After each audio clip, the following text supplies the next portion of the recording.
Hey everyone, welcome back to my cooking show. Today I am going to show you guys how I make my browning from scratch. So pretty much homemade browning is a lot better than store-bought browning because you know where your ingredients are coming from. Browning is used in Jamaica a lot for chicken, for fish, for baking black cake. You could use it for pretty much anything, just like molasses. So let me just gather my ingredients, come back, and I'll show you guys what I have. All right, so I'm back. So you're going to need a pot that you're not, like you don't mind throwing out or you don't mind messing it up and having it.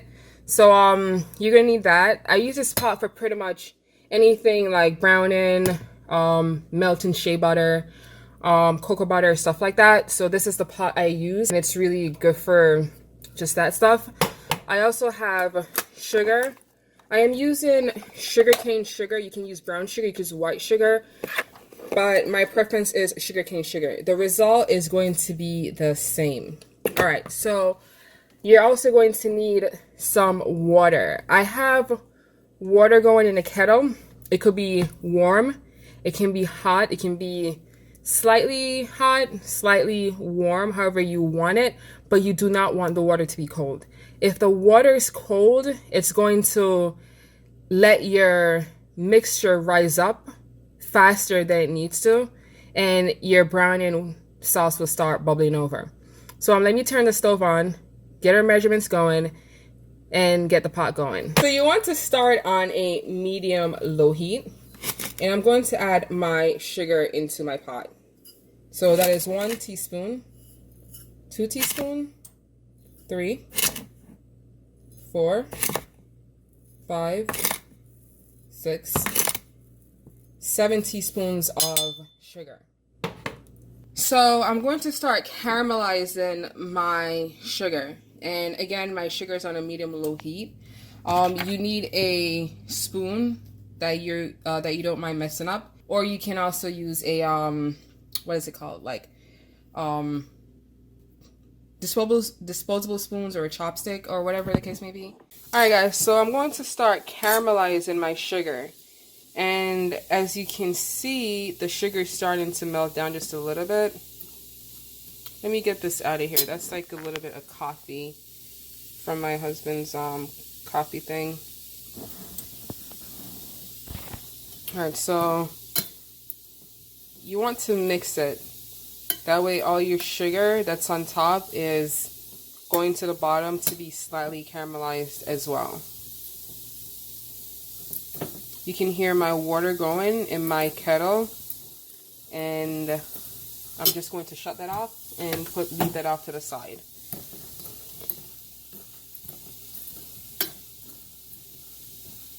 You can see the sugar melting, and we're going to do this for a while. I mean, the process is very tedious, but trust me, it is worth it when you can have your own homemade browning, and you just use it right away on your chicken, on your fish, or on anything for that matter, and it just completely looks good. And not only do it look good, it also tastes good as well. Completely different. You can taste the difference, you can see the difference, and it's just like really nice. The funny thing about this is that my grandmother taught me how to make this. She taught me how to make browning. Like, I was never one to buy all that stuff when I need it.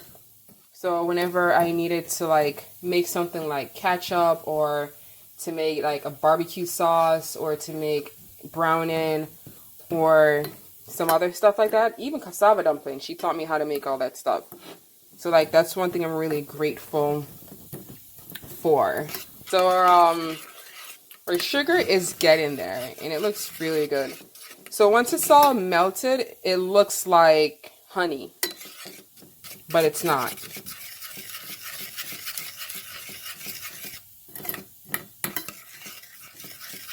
All right, now that we're all melted, except this part, I am going to turn my stove to a very low heat because I don't want my sugar to start burning. You can see the color starting to change. You want to mix it so your melted sugar do not stick to the bottom of your pan and burn. You can start to see it bubbling, which is really nice. That's what you're looking for. And please, please, please be careful. You don't want to not pay attention, because let me tell you guys, this is the worst burn you can get in your entire life. So the color on my browning is starting to look really nice, and it looks like browning. So you want to brown your sugar however brown you want it. If you want it more like a blonde looking color, you can leave it at a blonde color. If you want it a little darker, you could go darker. If you want it darker than this, you could even go darker than that. But keep in mind, the darker the browning is, the bitter it will become. And you don't want that. Now that my browning is really nice and caramelized and brown in color, I'm going to add some of my hot water.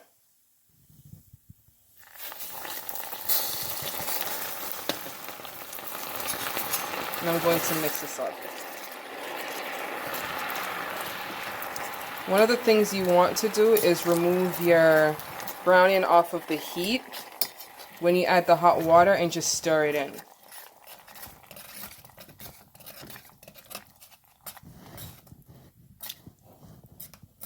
Bring it back to the heat and just keep mixing it away. So when you're making the browning, you want to make as much as you're going to need. I like to make fresh browning whenever I'm going to use it. I don't like to have browning and put it down. I like to make it when I need it at the time. Because again, like, freshness is really good. Like, I just love the freshness of all this stuff.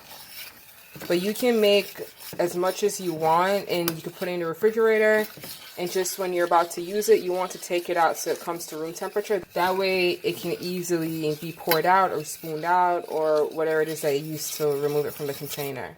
I'm just going to let this stay on the heated stove for about 2 minutes. After the 2 minutes, I'll remove it, cool it down, and pour it into a container. Alright, so our browning is all done, and this is what it looks like. It looks really good, right? So like I said, you can use it on chicken, you can use it on fish, you can use it on anything. So you want to pour it into a container that you don't mind throwing away. And that is it. And there you have it, homemade browning. And there is my pot. So it has a little bit of crystallized sugar on the sides, but that's fine. There's a way to get that off, and that's for another video. So yeah, so this is my browning. I don't mind throwing this container away. I have about two portions of browning in here, because when it comes to browning, you don't want to use a lot of browning on your fish or on your chicken or even on your shrimp. I don't know if you've ever had brown stew shrimp, but brown stew shrimp is the bomb. Once my browning is all done, I'm just going to throw the container out if I can't get the browning out of it. So this is it, guys, my browning. I'll have the recipe and directions in the description box, so please don't forget to check that out. Again, homemade browning, better than store-bought. You can always make it yourself. And also keep in mind, I said it earlier in the video, but I'm going to say it again. Dependent on how dark you want your browning, you keep caramelizing it, but you don't want to caramelize it to the point where it's burnt. The longer you caramelize the sugar, the more bitter your browning will become. My browning is somewhat between sweet and bitter, so it is very well balanced. And there you have it. Again, guys, this is my browning. Thank you for tuning in. Thank you for watching. And check the description box out to have the directions and ingredients needed to make this browning sauce. Bye.